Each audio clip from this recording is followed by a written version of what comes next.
Tapos kahapon nun guys no, may miabot sa ato nga piso wifi, daot ang iyang kuan program, itong reprogram na to ni. Nya nagreprogram ta, power din siya sa 1Pi.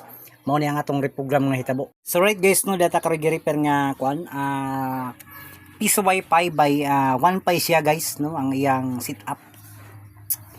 Ang iyang diferensya guys kay dili siya maka-insert coins nya, dili na po siya maka-login. So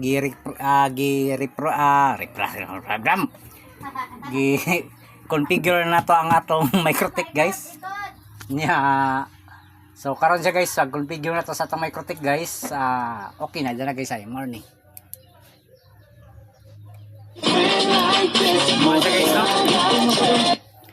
Once na configure na itong Microtech guys, dyan na siya, gana na siya, wala na siya problema. So mahuga na po siya og piso niya. Salamat din sa client na to si Ma'am Rinalyn Regala from Balagtas, Matag of Liti. So ano 1Pi, powered siya ng 1Pi setup.